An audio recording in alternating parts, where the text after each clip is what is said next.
Assalamualaikum warahmatullahi wabarakatuh. Waalaikumsalam warahmatullahi wabarakatuh. Selamat sore, Pak. Salam. Nah, pada pertemuan kita ini, yang ketujuh ya, ini kita yang ketujuh pembahasannya tentang nilai-nilai anti korupsi ya, dan prinsip-prinsip dari anti korupsi ya. Nah,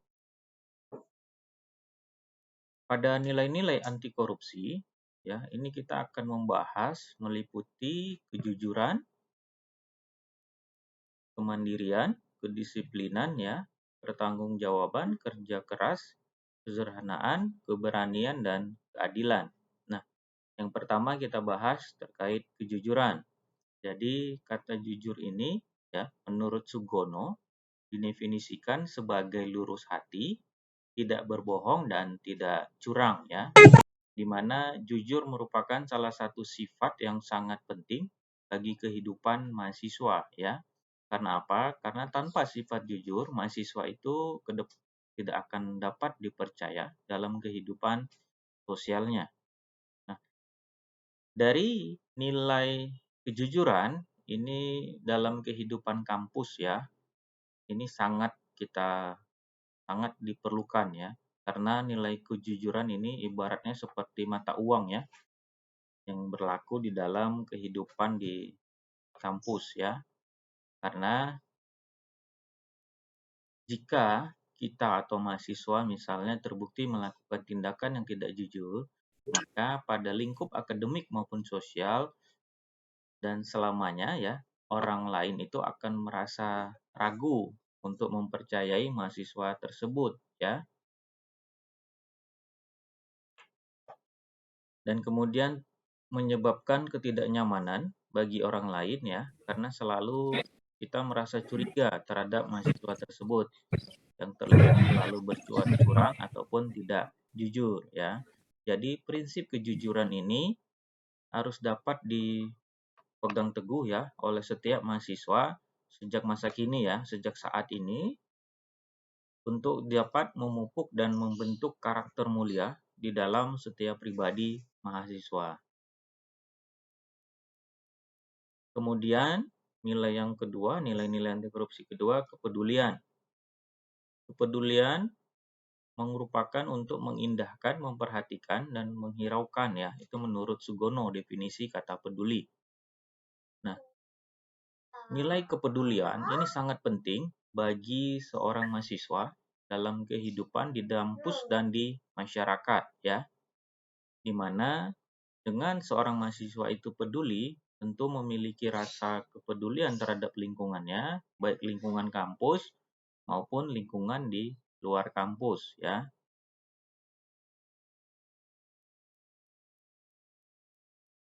Nah, mahasiswa juga diminta untuk peduli bagaimana terhadap lingkungan di luar kampus, terhadap kiprah alumni, dan juga kualitas produk ilmiah yang dihasilkan oleh perguruan tingginya.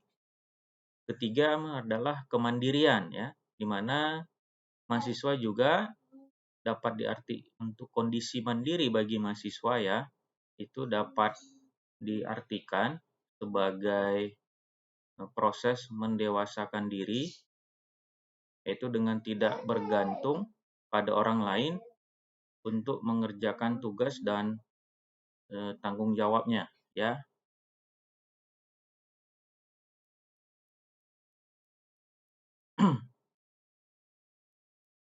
Kemudian ya, tentunya kita ya dapat memiliki suatu tanggung jawab kemandirian ya, agar kita dengan karakter kemandirian maka mahasiswa dituntut untuk mengerjakan semua tanggung jawab dengan usahanya sendiri dan bukan orang lain ya.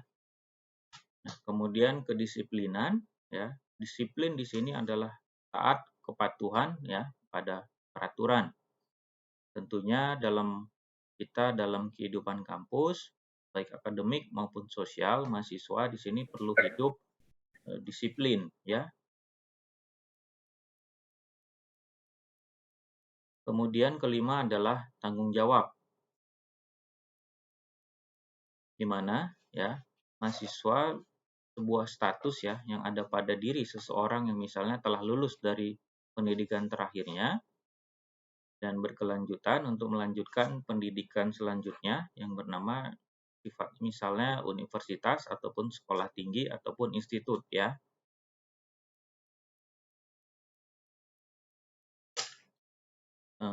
Kemudian tanggung jawab di sini merupakan keadaan yang wajib menanggung segala sesuatunya. Ya, kalau misalnya terjadi apa-apa atau diperkarakan, kita harus tanggung jawab apa yang dapat kita perbuat, yang kita lakukan, maka kita harus bertanggung jawab. Kemudian kerja keras. Nah, di sini kerja keras adalah harus kita bagaimana kemauan ya, ketekunan, ketekatan, dan daya tahan serta daya kerja pendirian kita ya harus berkembang ke taraf yang lebih tinggi ya, harus menguasai diri kita untuk menguasai orang lain. Jadi sifatnya harus benar-benar bekerja keras. Dan ketujuh adalah sederhana. Nah, di sini bagaimana gaya hidup kita ya dalam interaksi dengan masyarakat sekitarnya mencerminkan hidup kesederhanaan ya. Dengan tidak hidup bersifat boros ya, hidup sesuai dengan kemampuan. Kemudian kedelapan, keberanian. Jadi, kita harus benar-benar dalam diri kita menimbulkan jiwa keberanian ya untuk mencapai kesuksesan. Ya.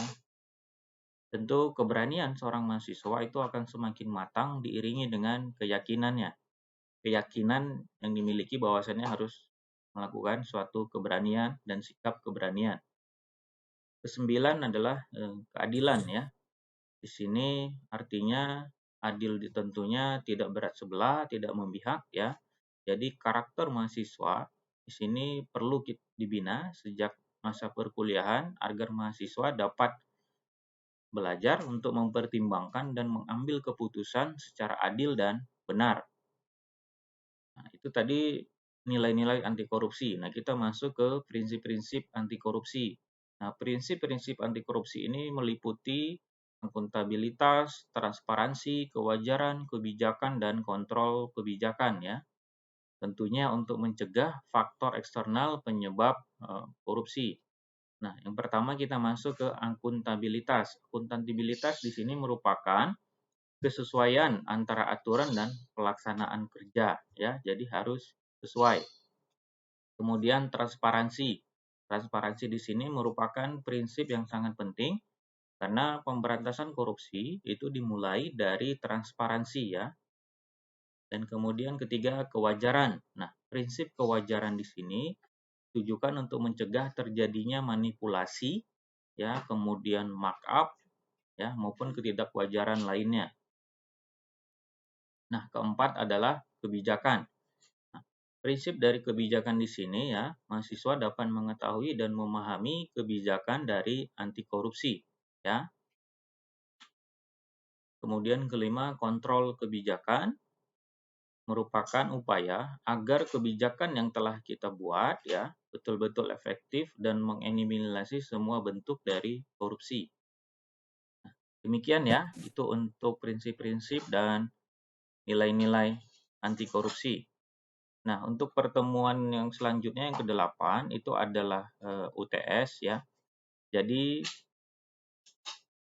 untuk UTS ya tugasnya nilainya nanti nilai UTS tugasnya membuat makalah temanya tentang anti korupsi, judulnya bebas ya. Jadi tema besarnya anti korupsi. Untuk judulnya bebas silahkan. Untuk kelompoknya di sini kelasnya ada berapa mahasiswanya? Ada 20 lebih ya? Ada berapa? Ada 20. Komtingnya dengan siapa ya?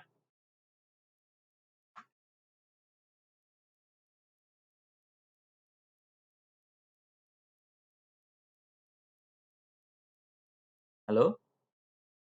Dengar ya suaranya ya?